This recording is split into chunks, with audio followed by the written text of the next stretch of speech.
What's up, everybody? So, I was gonna make this video yesterday, but I got a little bit interrupted and I went for an adventure, and you gotta work with what you got. So, I want to start talking about my actual system, not necessarily the others involved in the system. That's a whole other thing, which I'll talk about later. But the system as a whole. And I'm gonna kind of divide this up into individual places because my system's massive. It's like its own country, world kind of deal. It's kind of weird. I really don't know how far it extends or anything, but I figured I'd talk about it. So, the one I really wanted to talk about is one that I feel like is misunderstood a lot. It is the Dark Realm. Or the Dark Zone, I should say. I call it the Dark Realm, the Dark Zone, but it is Dark Zone. But before I get into that, I want to talk about what the actual name is. Cerebreath. Cerebrum and breath. Now, I think that's a very unique name. I don't remember if I came up with it. I don't know if it was just a name that was already there. I don't know. I'm just going to assume that it was something that popped into my head and I stuck with it. Because, honestly, it's just a unique name and I like it. And I'll probably put that on the screen so you can understand what I'm trying to say without my lisp. Because I had a problem with this tooth I got fixed. It still lisps a little bit. But, let's get into the topic here. The Dark Zone is a very unique place. It's kind of where certain others live that don't really like to socialize, that kind of need their own space, and who aren't really about that, like, the light of the main system. Like, obviously there's dark places up there too, like Starlight Plaza, where, others like Vivian live. But, it still has moonlight and everything. The thing with the Dark Zone is, it's not completely, like, dark or anything, like, you're not able to see anything. It has, like, very specific lighting to it that's really hard to explain. It's kind of like a purplish kind of glow, but not really. It's kind of like being under a black light, I guess you could say. And, it's very muggy. Like, it feels not humid, but it feels heavy. The others that live there that I'm aware of at this point are Matilda, Bastiel, and Hans. The three of them live there because they're very... Well, actually, I think there was one more. Who else was there? So it's actually 4. I lost track for a second here because there's like 23 of us. Wallace lives there. These are like the kind of antisocial ones, the protectors and, the persecutors and everything. Like, they live there. Not because they're evil or they're malicious, but because they don't really fit in with everybody else. And they like their space, like I mentioned before. Describing the Dark Zone as a place is tricky. You have to go through a cave system near where Pride, my vampire other, lives, and go down to get to this place, and it's basically a dark city. There's mountains around and different places, and I've never really had much experience with this place. I think I've had one experience. I don't know if you can experience your system through dreams. Is that possible? Because I've had hints that Bastiel was there before I knew that he was actually trying to help me. It was very complicated. That's a whole other video, actually. But, yeah, they all live there. They all have specific roles to them, which I guess I can get into a little bit. I believe Bastiel is a protector, which makes sense. I think he's essentially kind of like the nine-tailed fox from Naruto. That's what he reminds me of. I don't know if that's exactly how he looks, but it's how he sounds, it's how he acts. But he is a protector. I believe that Matilda is what's known as a keeper. She holds on to trauma and keeps them, isolated. I think that's her role. I could be wrong. I know that Wallace is another protector. He actually came out once, and that was my first clue that he existed. My friend did a punch on my chest, and I switched before I knew what switching was, and he was the one who basically tried to go after him. I found that out later. Then we have Hans. I'm not entirely sure what his role is. I know that he lives in a very large circular chamber. Like, if you played Silent Hill 4, you would see a few of these that have water around them, and that's kind of what his was. Originally, he was chained up, he had a straitjacket and a Hannibal Lecter mask, and he essentially, I call him Hatred, because I didn't understand who he was or what he was trying to do. And he sounds like Discord from My Little Pony, which I think is absolutely amazing, but pretty sure he's a persecutor. I don't understand the persecutor role well enough to understand him, or see if that's really his role, but I do believe that that's what he does. That being said, I don't have any ill feelings to any of them now. I used to, because they were, I don't want to say out of control, but they would step out of line constantly. When I was working jobs, Bastille would constantly, push me to let him switch. And, I constantly had this voice in my head that was like, let me out, I'll teach them a lesson. And, of course, I had to say no. That's a dangerous game to play, especially considering that these were people I was working for. And I was being treated badly. I get it. Like, I remember at one point, I was working Party City on Halloween.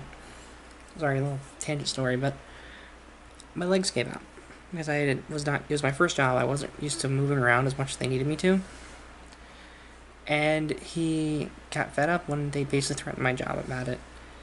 And it was, he basically told me, you don't have to put up with this. Let me out, I'll handle it. And being terrified of a very low, kind of scary sounding voice up here, that's something. That freaks you out a little bit. You think, nah, bad idea. Funny thing is, I actually had a friend at one point who saw him.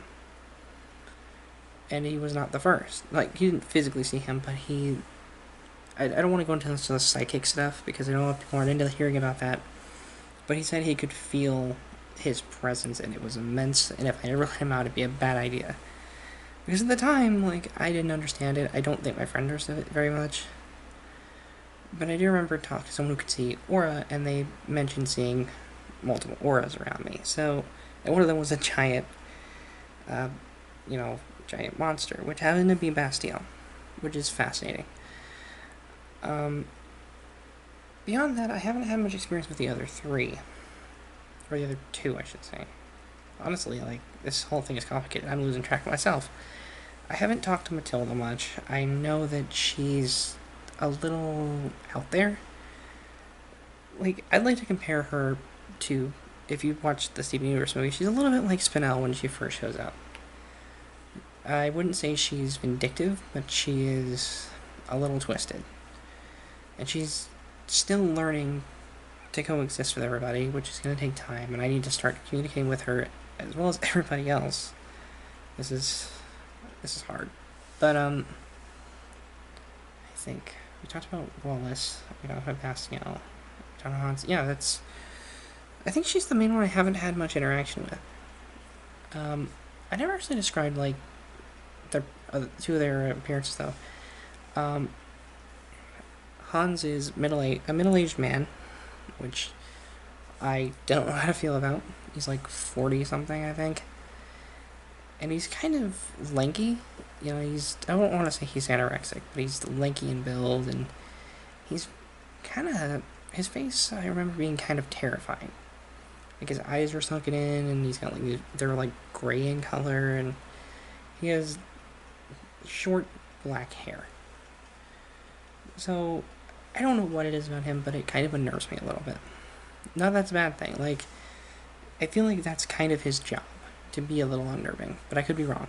Maybe it's just that I don't know much about him. Wallace is he's half demon, which I know a lot of people are like, oh, you can't be demons. No, they can be. Believe me, they can be pretty much anything you want. Like I've heard people had ones that were like ghosts and stuff. So, are in the fictional characters, obviously. But yeah, he's gray in color. I think he like has like ash gray skin. I guess you could say it's almost white, kind of like mine. He has long black hair, and I believe a claw on one hand.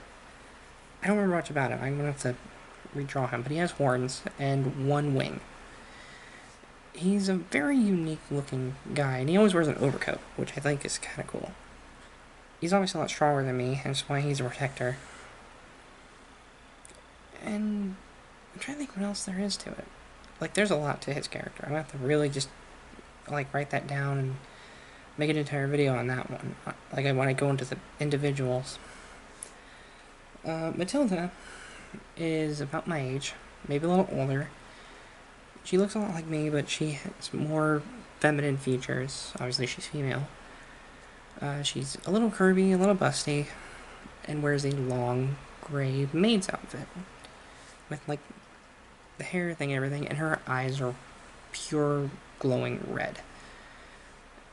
And she always has this very distinct personality that it's really hard to explain.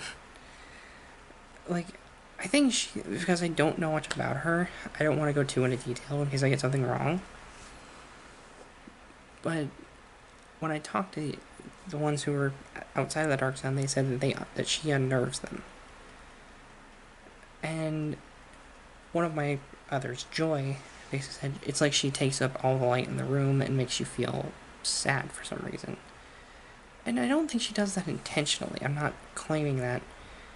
I feel like it's because I haven't actively reached out to talk to her, and one thing I learned about this disorder is if you don't communicate with your others enough, they'll start acting out to get your attention. I think I used to call her my bipolar side when I thought that I had that. So maybe I called her manic. That's what I used to call her before she told me her name was Matilda. But she's not a bad other. There's no such thing as a bad one. There's just misunderstood and understood ones. And this is something I've been wanting to say for a while, is that if you ever feel like one's acting out or they're not being good, talk to them. Figure out a way to communicate. Because maybe you can find out what's happening to make them act this way. But I'm getting back to the Dark Realm itself. There are shops. There are all kinds of things down there for, whatever lives down there to live. But it's not a big, bustling community. It's kind of a small, niche group of people who live down there. And honestly, it's kind of lonely. Like, when you think about it, it's something that is considered sealed off. And I'm saying that in quotation marks because it's not really, but you're urged not to go down there because, one, you can get in trouble, you can get hurt, you can get lost, and it's generally a very negative feeling space. And, I don't want to make it seem like this is a place to put bad others, because it's never the intention. But it is not a happy place. It is a place that's kind of like, I want to call it like the back of my mind. And it's not like the rest of my others go there when they're not, active. They go back to their homes. See, and I'm trying to figure out why this exists anyway, but I think it's just the way I stated it earlier. They need their space. They're not social. They don't really enjoy interacting as much. And I can't fault him, because I'm that way. I don't like to interact much. At least I didn't used to before doing this. There's not a whole lot else to say besides the fact that I hardly understand it myself. It's a very complicated situation with the Dark Zone that I'm trying to understand on my own. And when you can't communicate with those that are there, and the rest of the others are just like, oh, well, we can't let you go there, and I'm going off of hearsay, like inner dialogue hearsay, it's rough. But honestly, I do want to delve more into this, and when I do, I'm going to talk more about it, and hopefully I'll learn to draw like landscapes or something so it's easier to explain. But anyway, thank you so much for watching. I greatly appreciate stopping by. I always do. If you like what I do, what I talk about, consider subscribing, all that good stuff. Comments, likes, all that. And I'll see you in the next video I make. You're beautiful, you're valued, you're important. That is very, very, very important to me and everybody up here. And I will see you next time. So until then, goodbye. I'm strange and I like it, that's just the way I am. I can't change, I can't hide it, that's just the way I am. Might as well get over it, but don't try to understand. I'm strange and I like it, just the way I am. From a whisper to a shout, I'm what the buzz is all about. Everybody's bugging out now, I've only just begun. They can't win 'em.